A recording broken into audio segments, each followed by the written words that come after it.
Squirrel Rosenberg Podcast, coming to you live and direct from the lab on this beautiful evening. Second show, season 2. Beautiful, beautiful evening tonight, ladies and gentlemen. I want to give a big shout out to everybody who showed up and just hung out with us last night. We had a very intimate powwow in the house, which you guys are going to get to see very soon on our YouTube channel, SQR Podcast. However, tonight we're doing something epic as usual here on the show. I want to take a slow moment and just give a big shout out to everybody in the house. Big shout out to Manny behind the camera. Thank you so much for being here, my friend. Big shout out to Eric in the back holding us down on the sound. Yo, and tonight, my guest, Mr. Ryan Cobb. Thank you, sir. Thank you, sir. Thank you so much for being thank here. you, man. Thank you for letting me come on here, man. I really appreciate it. It's my, first time actually being interviewed. I'm used to interviewing people, and so this will be a bit out of my comfort zone today, but I'm ready. I'm ready. What's so funny is as we were talking in a little bit before the show started, and I'm saying I'm gonna be interviewing him, or is he gonna be interviewing me? Because and people are wondering what is he talking about. So let's just slow things down. Lift up these nice green bottles, compliments of Heineken. Bong, enjoy this, and let my viewers, my listeners, know who Ryan Cobb is. So, a Bergen County native. If anybody watching that's not from New Jersey, Bergen County is a county in New Jersey, consists of a few other cities. I'm from Hackensack, born and raised there. Played football there. Graduated from Hackensack High School. Just was a product of that entire community there. And I'm sure that was pretty strong support right there. For sure, yeah, man. Me and all my brothers went through all the school systems there. We have a younger brother who's coming up through Bergen County, but he goes to Paramus Catholic right now. Yeah, so great school. Yeah.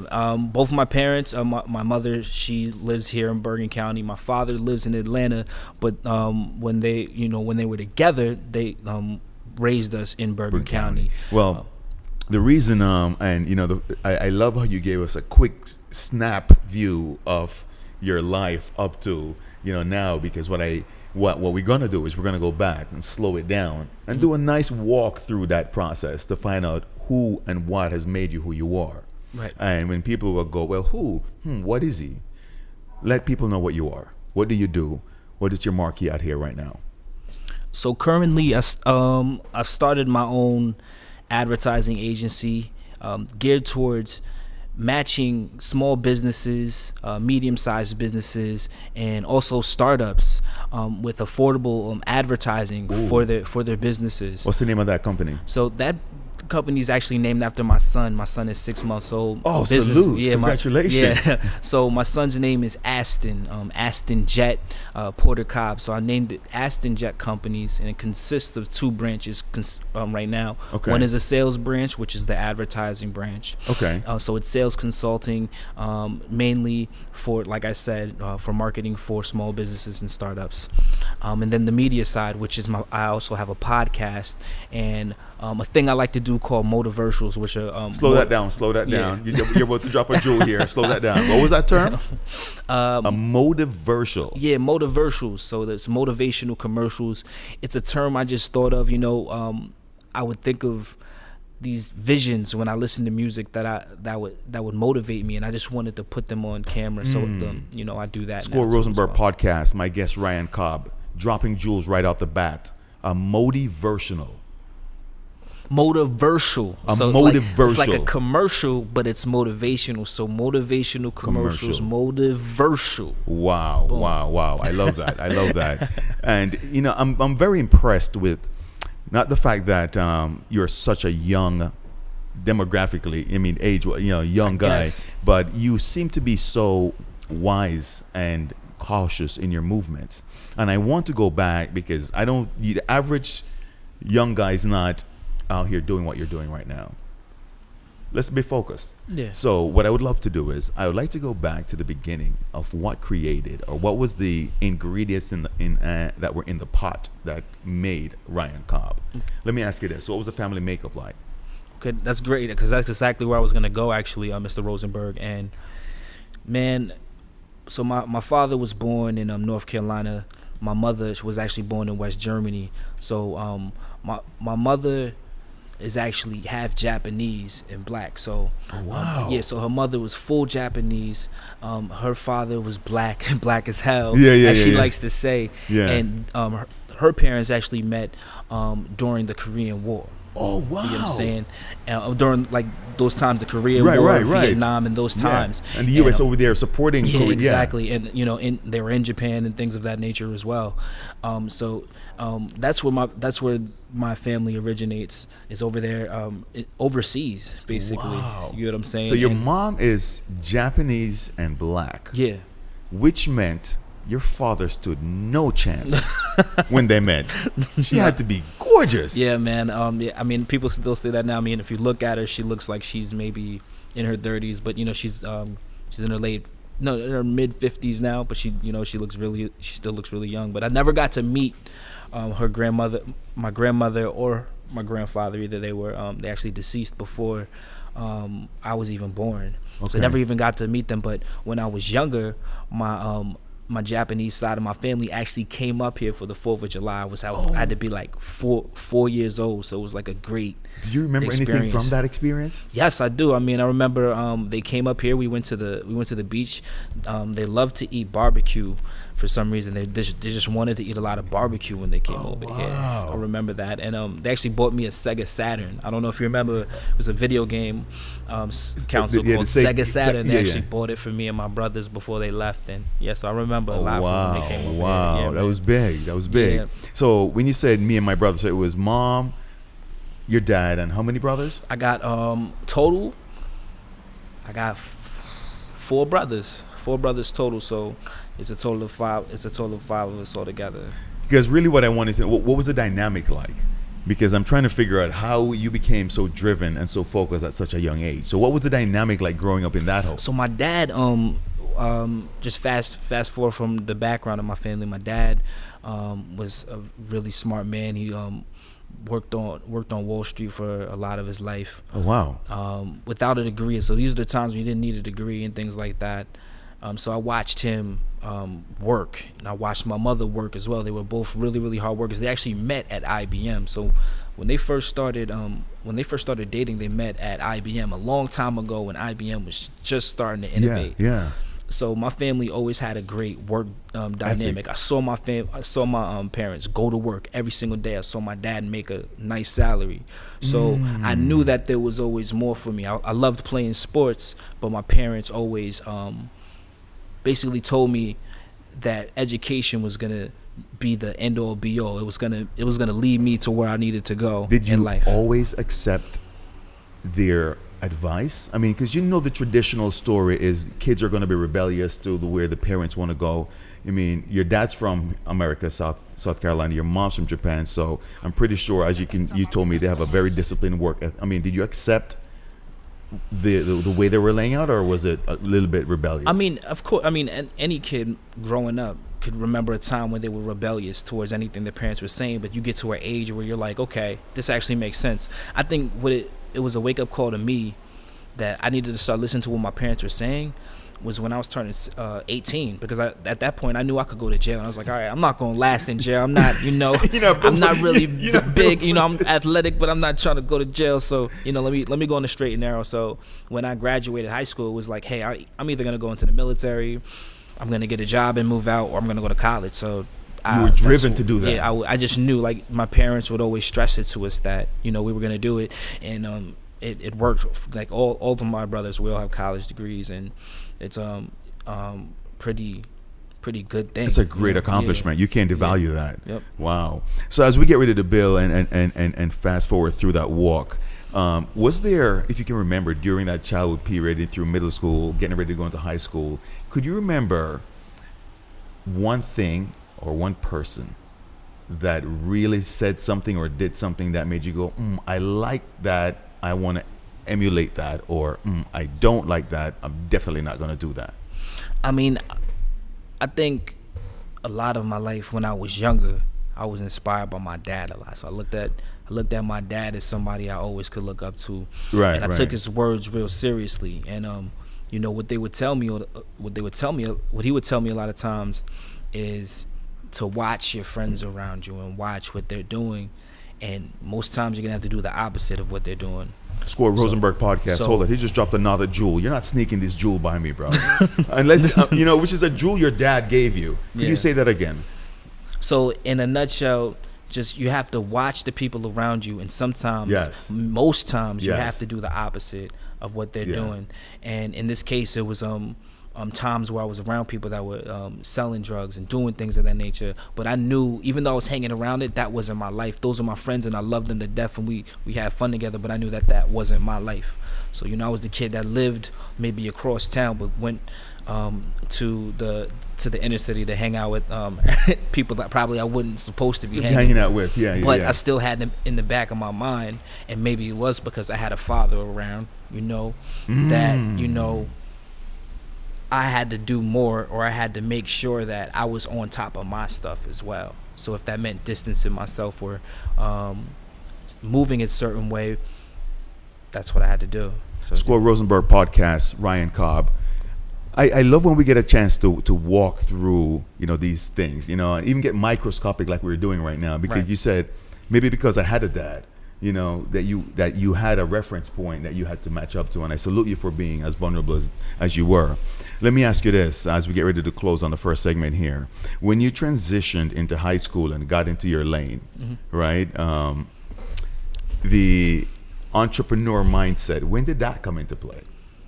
Not until late. So I was transitioning from high school to college. I still didn't have in my mind that I wanted to own my own business. I didn't know I wanted to make money. I didn't, but I don't think it really transpired in my mind that, hey, I was going to be an entrepreneur one day, or even, I don't even think I was reading or looking into anything about being an entrepreneur.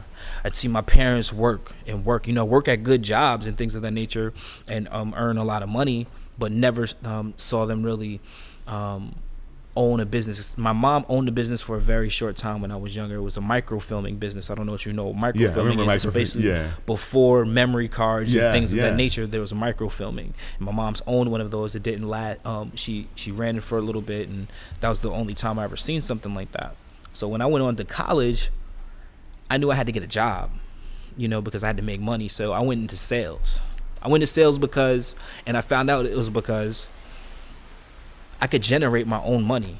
So through the commissions. So while I was in college, I spent a lot of time working at wireless organizations, your Sprints, your Verizons, your AT&Ts, wow. And I got really good at it.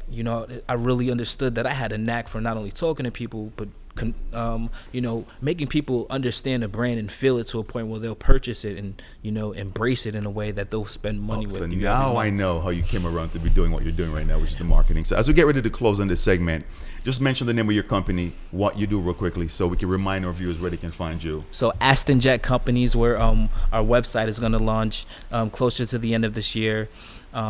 We have services currently right now for advertising on various platforms for small businesses, startups, and medium-sized businesses as well. Bomb. You can find the stuff that I do on my media outlet is broadcasted to everybody on Instagram and YouTube. For inquiries, you can reach out to me at connect@ryanjcobb.org for sales, leads, and advertising inquiries. So we're going to get back into Ryan in a second break and find out, now that we know how he got into where he is and why he's so passionate about it. Squirrel Rosenberg Podcast, Squirrel Rosenberg Radio 1.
Rosenberg Podcast, coming back with my guest Ryan Cobb. Classic info, my dude. I appreciate how straight up and vulnerable you're being on this, because Right. a lot of guys get on the show and they tend not to be as open as I would love them to be, because I want to get to, as I said before, the ingredients that went into the pot to Right. make Ryan Cobb who he is right now. I mean, and that's weird that you say that, is because I think I've always liked to speak. Sometimes some of the women. Somebody told you talk too much sometimes? They say it all the time. They say that to you too, probably. Listen, yo, you like to hear yourself talk? I'm like, you know what? I do. Just leave me alone. That's me. Don't be mad, but no, seriously. But I've heard that so many times, but bro. it's not even that. It's just I'm not scared to speak, and I feel like I've been in the sales industry for so long that I've always been in a scenario where I have to speak on cue. Like I have to answer questions right away. So I'm always speaking. I'm always in scenarios where I have to be speaking or presenting. So therefore, I'm always talking. So it's crazy. To let people follow where we left off, you now got the job working at all these wireless companies, and now you're in front of people. Right. And it sounds like instead of shying away from stepping up to people and starting a conversation and getting them to take action, you embraced that and started getting better and better and better at it. Yeah. Well, I mean, it wasn't even just at the wireless companies. I mean, I had that's what I was doing while I was in college, and that's what I was doing to pay for college and pay for my books and things of that nature. But my true speaking ability came from when I spending time overseas. So after I graduated, I ended up spending 2 years, let's say about a year, and let's say close to 2 years in Guangzhou, China. What? Yeah. So out there, My dude, how old were you at that time? I had to be about 20, 23, 22, 23, something like that. 22, 23 years old, man. And man, it was a great experience, but I was out there teaching young kids how to learn English, but through technology. So teaching English with an iPad, or teaching English with a Samsung tablet, or with a projector, or introducing smart boards to That's Chinese impressive. classrooms. So yeah, so I had to speak to these kids in their mother tongue. Not only that, and then I also had to speak to them and also teach them English in the same juncture. So teaching an entire class of sometimes 50 little kids, having to control that, having to project your voice, is something that I did for Wow. So you speak how many languages? just 2. I mean, and I'm losing my Mandarin right now, Yeah. because I haven't spoken this so long. But no, there's definitely scenarios where I'm in New York City, because there's so many Chinese nationals in New York City that sometimes you'll bump into some, and I'll be able to direct them, or I'll be able to talk to them In Mandarin? briefly. Yeah, in Mandarin. So it's like, yeah, definitely, man. Oh, that's big, bro. That's big. Yeah. So, and what's so funny, you took me on such a ride so quickly, because I'm realizing that, number one, because when you mentioned you traveled, I wanted to slow you down there, because but you already told me that exposure just made you better and fine-tuned. I wanted to ask you, why China? And what was the name of the place in China again? Guangzhou. So that's Guangzhou. Guangzhou. Yeah, Guangzhou. So Guangzhou is in Guangdong province. Guangdong province is maybe an hour and 45 minutes away from Hong Kong. How So far from the Sichuan province is that? Sichuan. It's Sichuan province. I'm only saying that because it's the only word I know, because of the chicken. Yeah, I know. I don't. I can't even really answer that question. But I know I'm in this. Yeah. I was in the southern part of China. Okay. And I was in northern for a little bit. So I went to Beijing. I also went to Shanghai as well. But I had the majority of my time I was in Guangzhou, China. Guangzhou. Yeah, Guangzhou. So like I said, that's Guangdong province. It's maybe an hour and 45 minutes away from Hong Kong. So that's southern.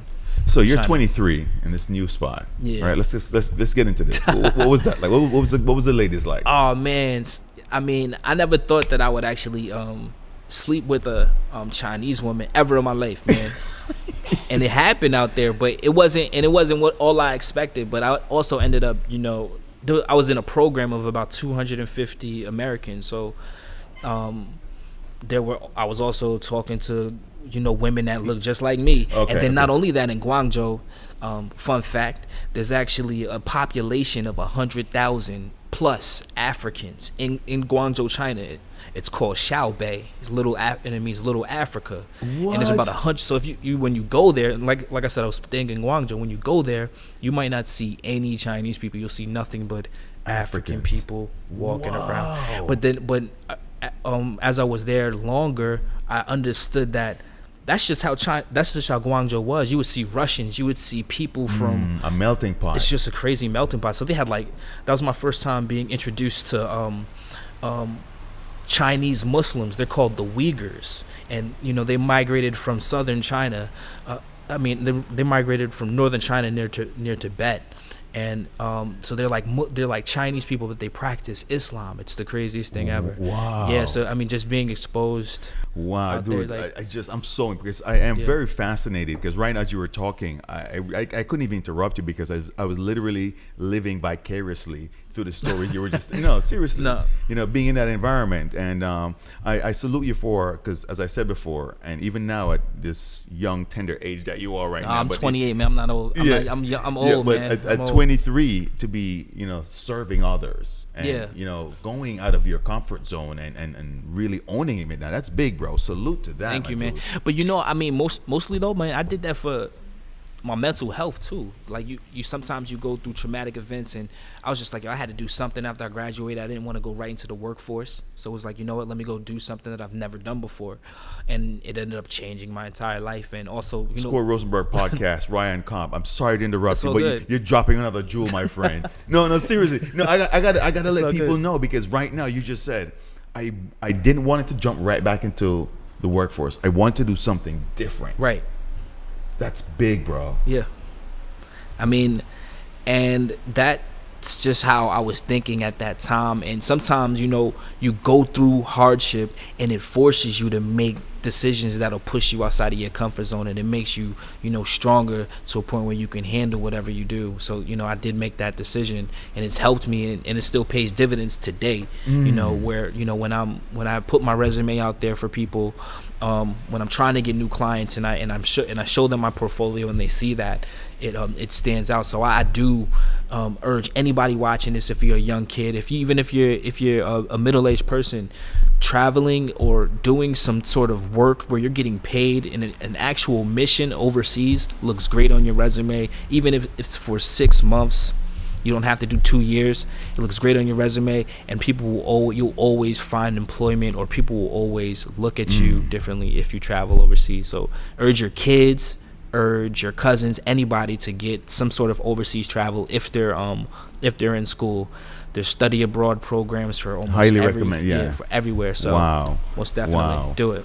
I love the fact that you because here's what's interesting about your story, and correct me if I'm wrong. When you graduated from college, and you said there was a traumatic event. The traumatic event for you was the graduation from college, right? No, no, that wasn't the traumatic event. It was like I had the college sweetheart and stuff like that. We had a crazy breakup, and it was just I had to get away. So it was a crazy situation, and I just had to make sure that I cleared my head and came back so that I could really pursue my career in a good way. No, very, very insightful, because as I said, the average 23-year-old is probably going to stay back in this comfort zone and not go outside the comfort zone to be getting the dividends you're getting right now. Yeah, man. So I am curious to and as we get ready to close on this segment, after the trip to China, you finding that the sales, the marketing, the services you're offering now, when did you hone those skills? So after spending time in China, I knew that I didn't want to live out there forever. Great place, but this is not where I was going to become the person that I was really going to be. I was used to making a certain amount of money. You weren't going to make that out China. So I knew that I was going to come back and go right back into sales. So I ended up getting hired back at Sprint, but this time in their SaaS department. So they have a software as a service department where they do more than just cell phones. So it's selling data to people, in a sense, selling solutions to businesses, Fortune 500 companies. So I started dealing with C-level So your CFOs, your CEOs, your CIOs, IT departments, and understanding how they think, understanding how those departments truly affect the business, and how technology made it better. At Sprint, and we were also partnered with SoftBank at the time. SoftBank had just bought Sprint, so we were generally working side by side with people who were migrating over here from Japan, because SoftBank is a Japanese multinational organization. They own Alibaba. They own Sprint. Oh wow! They own Jay-Z partnered with them to buy Sprint for Tidal. Yeah. So this is the organization that I was working directly with while I was at Sprint. So they just introduced me into the way data was being used, the way it connected us to everything that we do on a daily basis. So this wasn't just a cell phone. This isn't just a cell phone that you can call on or anymore. This isn't a cell phone that you can text. Mini computer. It's a mini computer, but not only that, it's a lifestyle. It's changing the way you connect with another person. It's changing how many people you can actually connect with. And in the split of a second, I can text somebody that lives in Italy right now, and I can text somebody in a different time zone right now, and the message will get sent to them. Yeah. So we live phenomenal technology. Right? So exactly. So this is the stuff that I was learning and absorbing while I was at the higher levels of the wireless industry. Then I went on to real estate transaction technology, which was another old industry. This was very old industry, real estate. Yeah. Where now they're trying to use technology in order to become more efficient. But this is like a 100-plus-year-old industry now, trying to get rid of all the paper trail, and so understanding how to connect with older people, people that don't look like me. Number one, people that don't look like me, understanding why they market their business the way they do, why they sell their product, why their product's not being sold, or living up to the standards that they would like it to be. So it was just numerous job titles that I held, and numerous sales executive jobs that I held at these numerous companies that introduced me to certain levels, and marketing just stuck out to me. And not only that, that's what I studied in. I studied public relations and strategic communications at Morgan State as well. So no, that's big. That's big. However, I think the interesting takeaway for me is the fact that you were open to all those doors. Hence those opportunities came your way. So I just want to salute you for even sharing that. So as we get ready to take this quick break on Squirrel Rosenberg Podcast, could you close us out in Mandarin? And I'd like for you to say Squirrel Rosenberg Podcast back after these messages in Mandarin. Squirrel Rosenberg Podcast 再见 Bong.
Bringing in right, sitting with my boy Ryan Cobb, getting that journey, man. Wow, a world traveler, huh? Not really, just like for a period in my life. That's like honestly the only place I've been outside the country, you know. So like, other than that, after I came back, I've never been to anywhere else really. Like, I've just been like grinding. So like, I haven't even seen. I want to start traveling again, but I want to do it right. Like, I want to travel with a nice young lady or something like that. You know what I'm saying? No, seriously. You put positive energy out there, you my know, dude. Get what I'm saying? So yeah. that's like my dream.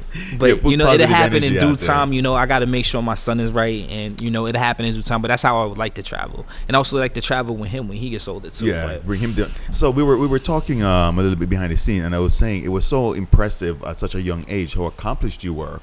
And how driven you were. Yeah. And you mentioned, dude, as driven as I am and as accomplished as I am, there's more stuff I want to do, which brings a lot more drama. So what's that journey been like? I mean, so the whole entrepreneur thing, and I've like I said in the beginning, I've only been on the grind for about 6-7 months solid so far. And, you know, one thing that I'm learning is that there's going to be days where I don't believe in myself. There's going to be days where, you know, I'm not going to have enough money to do the things that I want to do. There's going to be days where I fail, like fall flat on my face. And how do you pull yourself through those days? Man, a lot of prayer too, man. That's the biggest part of it is prayer and understanding that, you know, there's a bigger meaning to everything else, man. I think, you know, the thought that I want more for my son and the more for my family, I think helps me understand that this is all making me stronger for that next stage, for where I'm going in life. So when I'm going through it and it's days where I don't think, you know, I'm going to be able to go anymore and I want to quit, but, you know, I think about the end goal all the time, and the end goal is, you know, happiness, most definitely. And wow. For sure. No, thank you for sharing, because, you know, the funny thing about, and it's one of the things we big up on this show, is the relatability with your story. So if you use those same medicine to pull you out of that sickness, you know, somebody else can tap into that strength most also definitely. And prescribe to that same medicine most definitely. And pull themselves out. Because, you know, and I'm glad you said that, because people think as an entrepreneur, it's, you get to do whatever you want when you want. Nah. You actually work more. Like, I thought, no, seriously, I thought I was going to be like, kick my feet back some days. I got days I'm going to be able to do this and that. I'm like, I'm working more now. You know what I'm saying? I'm putting in more hours, and then sometimes putting in hours and not seeing any return in those hours, you know, and those are the days that are the hardest. When you put in all this work, you don't see anybody send a contract back. You don't see anybody call your phone. Those are the days that people don't portray or broadcast to the world. People don't portray or broadcast to the world those struggles when they're frustrated. But I have a video on my Instagram and on my YouTube page called it's actually called what is it called? It's another motivational. It is a motivational. I know it's a motivational. Yeah, but it's. Well, give me the Instagram feed so they can go there and find it. So just go to Instagram. I'm drawing a blank right now. No, you get it back. Give me the Instagram. Instagram.com/Ryan Cobb. Ryan Cobb. RYKOBB. Check that out. RYKOBB. Man. Yeah, go to that Instagram, find out. But, you know, the point you were making regarding, you know, the work required, the discipline, the stick-to-itiveness to really win as an entrepreneur, which you've now tasted.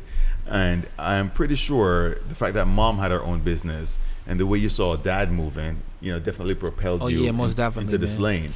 And now where you're able to say, all right, at this age, I want to make an impact going forward. You know, what have those steps been like for you to get to where you are right now? So, like, I kind of, could you ask the question again? Because I kind of, When we know that you've transitioned to the point where, you know, starting your marketing company based on all the experiences, those people that you've met, what is it now like setting up your own business and moving on that? So it depends. So my advice is going to be different from anybody else's advice depending on the industry. But one thing that I can say that will vary is the process, is this thing that we call the process. You hear everybody say all the time, trust the process, you know, trust your instinct. And I think, you know, just these past 6 months is just understanding that, man, I'm not going to be able to do everything at once. you have to take it step by step. So I was trying at first to do too many things at once. Then I started to hone in on just one thing, because I didn't. Number one, I'm doing it mostly by myself. There's people that I do work with, but on the back end, I'm doing it by myself. Yeah. So of course, my hours during the day. That's what it requires right now. My hours during the day are very limited. So 24 hours, I got to spend reaching out to clients, trying to get more clients, trying to close deals that I have out there. So that, and being organized. I'm not generally the most organized. I can organize things, but I'm not the most organized person sometimes. So it's good to know your faults, though. Exactly, getting my organization skills better. Like, okay, using Google Sheets to track my sales, and actually using CRMs like Salesforce.com to track how I'm interacting with my clients and things of that nature. So just becoming savvy in the tools that are out there that can help me achieve. This is the best time to do it too, exactly. because the tools are there. Exactly. And to mess up right now, because I feel, and another thing is understanding that you're not going to be rich overnight. When you first, honestly, I never thought that I would feel that way in my life, that, hey, I'm going to start a business, I'm just going to be successful right away. That's what you think in your mind. You're like, I'm going to start this business, it's going to be successful right away. Then you realize that, okay, maybe it's not going to be successful right away. I got to back up. Maybe I experienced a little success too early. Now let me back up and understand why I was successful here, and try to duplicate it, try to replicate it here. So honestly, right now is a big almost like throwing tomatoes against the wall, seeing which one sticks. Basically saying, okay, I'm gonna do this. All right, is that gonna work? Okay, is this company good for my brand? Okay, do they have a good enough brand to sell to these sponsors that actually want to give them money? Do they have enough numbers? We were talking about numbers earlier, like not having the numbers a lot, and it's very true that a lot of these organizations, they don't care about the content that you're putting out. They care about the numbers. They care about how many people are looking at it, liking it. They don't even care why people are liking it. Yeah. As long as they're liking it. Which is what's so profound, because here on the show, that's what we kind of focus on, is just great content, because we know people want to hear the good stuff, real stuff. And you'd mentioned also, not only with your business, but you do have a podcast. Yes. Correct? What's the name of the podcast? So the podcast is called Living Legends. Living Legends. Living Legends. So that's a very creative name. Yes. Why Living Legends?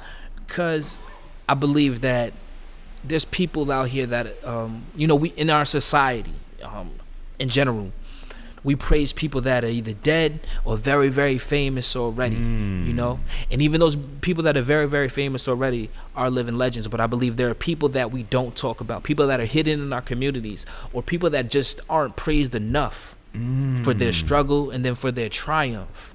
That they need a platform for them to be able to do that, for them to be recognized. And I believe that, Living Legends had to be started community-based first. I know a lot of people I'm, connected in a lot of circles. I didn't want to reach any market but my community first. So it's about telling the story of living legends from my community, Hackensack, New Jersey, who have overcome the odds, who are out to achieve great things, because there's so many people in my community that have achieved a lot of things. But then there's also a great number of the population in my community that have been to jail numerous times, and there's a cycle going on that I notice in my community where there's nobody teaching these kids. Nobody teaching the youth that standing on the corner isn't cool. Selling drugs isn't cool. Not doing anything with your life is not cool. It's like there's nobody on the corner telling them that, because they're listening to the people that have been doing this for years, and they think that's cool, and it's not. So that's what I'm trying to infiltrate with Living Legends. So that's the broad scope of Living Legends. And then the other scope of it is I love talking. I like, I like welcome to the club. Exactly. I like being. I want to be a motivational speaker. I want to travel to schools and do things of that nature and inspire. So I need a platform that people can see me doing that. Well, welcome to the medicine of the Squirrel Rosenberg Podcast, because that's all we do here. We educate, inspire, entertain, and we share those stories. As you were mentioning your podcast, where could they find that if they wanted to tune into your podcast? So again, first, if you're gonna tune in, follow me at the @ Ryan Cobb. So that's R is in Richard, Y is in yellow, K is in kite, O is in orange, B is in Brian, B is in Brian. So at Ryan Cobb, that's my Instagram. Link in my bio will bring you directly to the # Living Legends YouTube channel, where I have several videos up that you can watch, including episode 1 and episode 2 of the Living Legends podcast. You guys go check that out. You can also find me Ryan J. Cobb on Facebook, and those are the platforms that I'm on right now. Bong, Squirrel Rosenberg Podcast. What we're going to do is we're going to post all these at the bottom of every powwow you see here, so you can go get his stuff. We're going to take a quick break, come back, and when we come back, I want to hear something, one of those episodes. You give me a quick synopsis of one of those episodes on your podcast. I'm curious about that. SQR Podcast, Squirrel Rosenberg Radio 1.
Coming back with my guest Ryan Cobb. Yo, that classic old school Nas was just ringing in the back, right?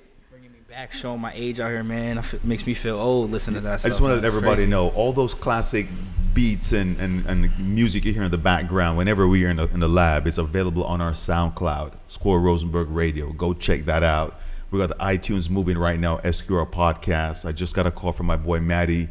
Google Play is up. SQR Podcast is moving. So check us out there. But tonight, Ryan Cobb, I am fascinated by your accomplishments. Thank you, man. And how driven you are. Thank you. So we left off where we were discussing the podcast and Living Legends. Mm-hmm. Could you give me a snippet of one of the episodes or one of the guests you've had on the show? Okay, so I had 2 guests so far. The first guest was my childhood best friend. His name's Philip Broomfield. He was a star basketball player in our community, went to school to play basketball, realized it wasn't for him, came back home, went through some things and ended up, now starting his own sneaker company. Oh, wow. Exactly. So he's in the sneaker reselling company. What's his name? His name's Philip Broomfield. Big shout out to Philip. Let's give a toast to Philip. Toast to Phil, man. Yeah, and big shout out, Phil. He his Instagram is @soulplane Inc. and website soul-plane.com, and you can get your sneakers there if you don't want to wait in the lines and things of that nature. But he's developed a nice following. But it's a story of perseverance, a story of trying different things, being an athlete that not failing at that, but it not working out the way you wanted to, and then trying something else. Yeah. You know what I'm saying? Ooh. So that's what that's about. And then similar episode with another athlete by the name of Asar Walcott. He lived in Passaic County, but played sports throughout his adolescent life in Hackensack, New Jersey. Ended up playing at the University of Virginia, getting drafted to the Cleveland Browns, but ended up coming home and getting into some trouble, losing his contract, and having to fight a case. Ended up beating the case, and now is on a journey to another form of sporting, which I'm actually gonna be marketing for him. Okay. But yeah, another story of perseverance and going through traumatic events, overcoming yourself, overcoming, your failures, and still going after what you believe in. So that's what Living Legends is. And at the end of every show, I always say everybody can be a living legend, because it's true. You're a living legend. You've been through some things that people don't know about, or you've been through some things that right now you're doing a podcast trying to motivate people, but maybe 7 years ago or 10 years ago you weren't doing this. Yeah, this wasn't even on the radar. Exactly. You probably weren't. But I knew the ingredients was in the pot, Right. And as I heard you close out on your stories, and especially that vivid description of your podcast, I compliment you, because those are the same standards we have for this podcast. Facts. We want to build through your stories. We want to hear what you're talking about and really get that intimate, powwow. So, thank you for sharing. As we get ready to wrap, I wanted to also ask about some of your other talents. And you'd mentioned that you are a spoken word. I try to be. Yeah, I try to do, You know what's so funny, my friend? And, I know we're going to be working together in the future, so I got to share this with you. There was a guy on my podcast, and he said, take the word try out of anything you're doing. Just gotta do it. Yeah, I'm doing it. Just gotta do it. Because I was talking to a couple of I'm trying to do a podcast. No, son. You're doing a podcast. I'm trying to get this job. No, I'm getting this job. Getting it. All right, so let's just go back to what you were saying. The spoken word. So what happened there? How did you... When I was younger, I actually used to rap. So I was actually close to being signed and everything. I used to rap for this guy named All Star. He used to produce for SWV. So all of their old songs that came out. Yeah. He produced all those songs. So he had their SWV whole was catalog. moving back in the 90s. And he did a lot of stuff with G Unit and stuff like that back then. So I was under him, and I used to rap, and it just became a thing, probably like a stress reliever, and as I started to like develop a vocabulary and learn different words and how to speak, like it became kind of natural for me. Like I can freestyle. I do stuff like that sometimes when I'm drinking with my buddies or something. Yeah. I might freestyle or whatever. But yeah, I mean, it's always been a part of my life. I love rap music, but also love any type of music. But so let me push you outside it. And it's so funny. I can't even push you outside of your comfort zone because you live outside of the comfort zone. I know, but sometimes it gets me in trouble though, man. Living outside your comfort zone. Would you mind dropping a little piece from one of the spoken word pieces you've done in the past? Man, it's not even in the past. Or recently, or something that you've written, or something you've penned or coined. That's the thing. I don't do it that it has to be like a spur of the moment thing. But I'm gonna try to do something for you, Rosenberg. All right, I'm gonna try, people. Let's see. I said, what's the mission? Ambition's the mission, fulfill your vision. This for my niggas that be locked up in them prisons. This for my niggas now they caught up in the system. But we still gon' make it. We still gon' make it. I said we still gon' make it. Yeah. I said we still gon' make it. By any means, chase your dreams. And you gotta stand tall. And you gotta never quit. And you gotta stay strong. No matter how hard it gets, don't never quit. Yeah, I said you still gon' make it. Like Steph Curry from half court at halftime. Shit. I said we still gon' make it even if they try to hate us. The love will overpower and evade us. To the Himalayas. Or maybe to Jamaica. Or maybe to our makers. Bong. Or maybe to our makers. Bong. Or maybe to our makers. I said we still gon' make it even if they try to hate us. We still gon' make it even if they try to play us. We still gon' make it even if they don't take us. Lock us up in cages. And that's it, man. I don't know. So we still gonna make it. Man. But we still gonna make it though, no matter what. Squirrel Rosenberg Podcast, Ryan Cobb. When we sat down and we started going through the walk and his journey, we didn't know it was going to end with such a profound ending. I mean, my dude, you blessed us. And you're telling me you don't do it? I don't do it on a regular. That's just something. Wow. Very talented. Toast to that, my dude. Thank you, man. As we finish up these high knees and we finish up this podcast, Ryan Cobb, marketing genius. I Nah, would say. man, I'm trying. No, I'm trying to my learn. dude. Come on. I know you said it. Yeah, if you take my anything bad, from my Squirrel bad. Rosenberg tonight, my dude, get the word trying out of it, trying. bro. All right, Because I met you tonight. I'm impressed. You're doing it, bro. You're doing it. So Ryan Cobb, marketing genius. Remind my listeners and my viewers where they could get your stuff, my friend. Right now, 2 places I'll send you: Instagram and YouTube. Instagram at Ryan Cobb, RYKOBB. That's R, Y is in yellow, K is in kite, OBB, Brian. Go there. Link in my bio to the YouTube. All my videos are there. Follow me. Share my stuff. Like it or don't like it. Just look at it. Be inspired. Respond to my stories. Bong. Living legends. Bong, bong, bong. Squirrel Rosenberg Podcast. As we get ready to close, Ryan, I always ask my guests these 2 questions. You have that magic wand. There's 2 things you could change in this world. What would they be? Number 1, I think I would change. Number 1, I would change the president, man. Oh my God, that'd be the first thing I change, man. Number 1, that we'd have to change him. I think the world would be like a little bit like we're on edge right now. So that'd be the first thing. And like, Trump change done. Yeah, all that's right. big. That's big. I respect that. The second thing, I